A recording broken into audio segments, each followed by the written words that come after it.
వచ్చినట్లయితే మహిళలకు చట్టసభల్లో వారి ప్రాతినిధ్యం కూడా పెరిగే అవకాశం ఉంటుంది బ్రాహ్మణి.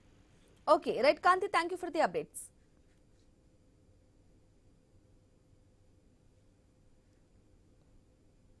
నియోజకవర్గాల పునర్విభజన బిల్లుతో తెలంగాణ రాజకీయ ముఖ చిత్రం మారనుంది.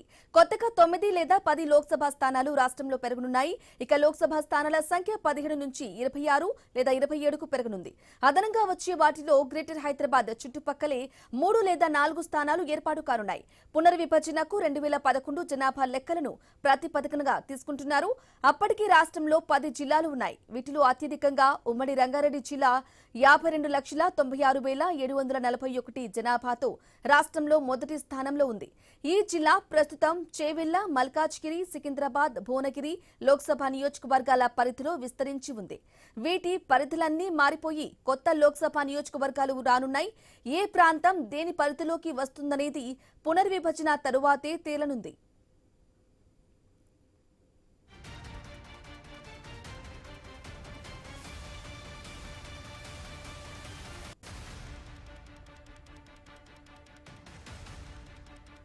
ప్రస్తుతం ఉన్న మల్కాజ్గిరి, సికింద్రాబాద్, హైదరాబాద్, భువనగిరి నియోజకవర్గాల పరిధిలో జనాభా అధికంగా ఉంది. వీటిని విభజించి కొత్తగా 3 లేదా 4 లోక్సభ స్థానాలు ఏర్పాటు చేసే అవకాశాలున్నాయి.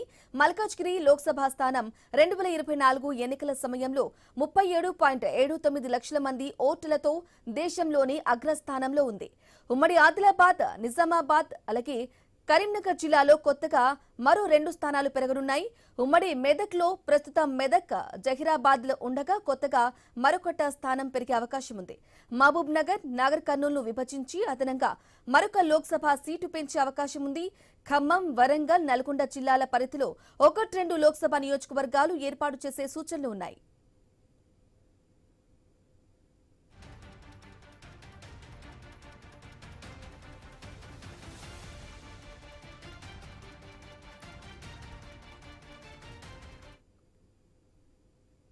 ఇక ప్రస్తుతం తెలంగాణ నుంచి లోక్సభలో 2 మహిళా ఎంపీలు అలాగే డీకే అరుణ, కడియం కావ్య మాత్రమే ప్రాతినిధ్యం వహిస్తున్నారు. వచ్చే లోక్సభ ఎన్నికల్లో 9 మంది మహిళలు తెలంగాణ తరపున లోక్సభలో అడుగుపెట్టనున్నారు. 2011 జనాభా లెక్కల ప్రకారం పరిశీలిస్తే ఖమ్మం, కరీంనగర్, నిజామాబాద్, ఆదిలాబాద్ ఉమ్మడి జిల్లాల్లో మహిళలు ఎక్కువ సంఖ్యలో ఉన్నారు. ఇక లోక్సభ సీట్లయితే పెంపు అయితే ఉండబోతోంది. తెలంగాణ రాజకీయ ముఖ చిత్రం అయితే పూర్తిగా మారబోతుంది. ఇదే విషయానికి సంబంధించి పూర్తి అప్డేట్ మా ప్రతినిధి ఏవై స్వామి ఫోన్ ద్వారా అందిస్తారు. స్వామి చెప్పండి, తెలంగాణ రాష్ట్రంలో 9 లేదా 10 లోక్సభ స్థానాలు పెరిగే అవకాశం ఉన్నట్లుగా తెలుస్తోంది. అప్డేట్స్ ఏంటి? కేంద్ర ప్రభుత్వం తీసుకొస్తున్నటువంటి నియోజకవర్గాల పెంపుకు సంబంధించి లోక్సభ స్థానాల పెంపు బిల్లు ఒకటి, నియోజకవర్గాల పునర్విభజన బిల్లు ఒకటి, ఇటు మహిళా రిజర్వేషన్ సంబంధించినటువంటి బిల్లు, మూడింటిని కూడా ఈ పార్లమెంట్ సమావేశాలు తీసుకురాబోతున్నట్టుగా తెలుస్తుంది. అందులో భాగంగా తెలంగాణ రాష్ట్రంలో దాదాపుగా 9 నుంచి 10 లోక్సభ స్థానాలు పెరిగే అవకాశం ఉన్నట్టుగా తెలుస్తుంది. 2011 జనాభా లెక్కలు కనుక తీసుకుంటే కనుక అప్పుడు ఉమ్మడి రంగారెడ్డి జిల్లా, ఉమ్మడి మహబూబ్నగర్ జిల్లా, ఉమ్మడి హైదరాబాద్ జిల్లా పరిధిలో జనాభా ఎక్కువ మొత్తంలో ఉన్నది కాబట్టి ఇక్కడనే సీట్లు ఎక్కువగా పెరిగే అవకాశం ఉన్నట్టుగా తెలుస్తుంది. గ్రేటర్ హైదరాబాద్ పరిసర ప్రాంతాల్లోనే 3 నుంచి 4 స్థానాలు పెరుగుతాయని చెప్పేసి ఒక అంచనా వేస్తూ ఉన్నారు.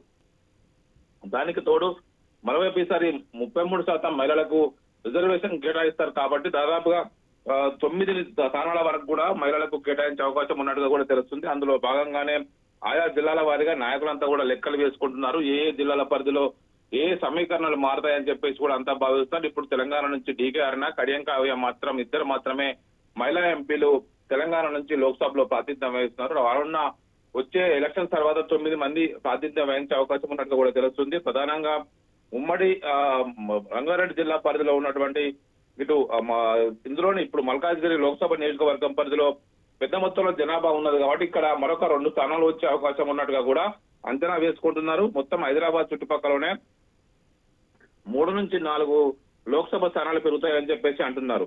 ప్రధానంగా దీనికి సంబంధించి తెలంగాణలో అసెంబ్లీ స్థానాలు 179 వరకు పోతాయని చెప్పేసి ఒక అంచనా ఉంది. దాంతో లోక్సభ స్థానాలు కూడా 27 వరకు కూడా 26 లేదా 27కు పెరుగుతాయని చెప్పేసి కూడా ఒకవైపు లెక్కలు వేసుకుంటున్నారు.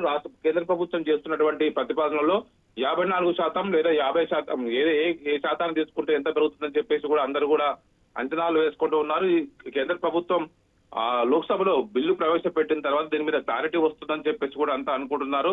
కేంద్ర ప్రభుత్వం రేపు ఎల్లుండి 2 రోజుల పాటు లోక్సభలో ఈ మహిళా రిజర్వేషన్ సంబంధించినటువంటి రాజ్యాంగ సవరణ, అదేవిధంగా నియోజకవర్గాల పునర్విభజన, దాంతో పాటు లోక్సభ స్థానాల పెంపుకు సంబంధించినటువంటి ఈ 3 బిల్లులకు సంబంధించి చర్చించి ఆమోదించబోతున్నారు. ఆ తర్వాత 18వ తేదీన రాజ్యసభలో దాదాపుగా 10 నుంచి 18 గంటల పాటు దీని మీద చర్చకు అవకాశం ఇచ్చారు. మొత్తానికైతే ఉభయ సభల్లో ఇప్పుడు ఇది రాజకీయంగా దేశవ్యాప్తంగా ఒక హాట్ టాపిక్ గా మారింది. ఏ రాష్ట్రాల్లో ఎంత స్థానాలు పెరిగే అవకాశం ఉందని చెప్పేసి కూడా అందరూ కూడా అంచనా వేసుకుంటున్నారు. ఇటు అసెంబ్లీకి వస్తే ఎక్కడ పెరిగే అవకాశం ఉంది, ఇటు లోక్సభకు వస్తే ఏ జిల్లాల పరిధిలో స్థితి పెరుగుతాయి అని చెప్పేసి కూడా అందరూ అంచనా వేసుకుంటారు. తెలంగాణలో దాదాపుగా 26 లేదా 27 స్థానాల వరకు కూడా లోక్సభ స్థానాల సంఖ్య వెళ్లే అవకాశం ఉన్నట్టుగా తెలుస్తోంది. Okay right AY Swamy, thank you for the updates. Lok Sabha నియోజకవర్గాల డీలిమిటేషన్ లో అన్యాయం చేస్తే దక్షిణాదిలో పెను ఉద్యమం తప్పదని బీఆర్ఎస్ వర్కింగ్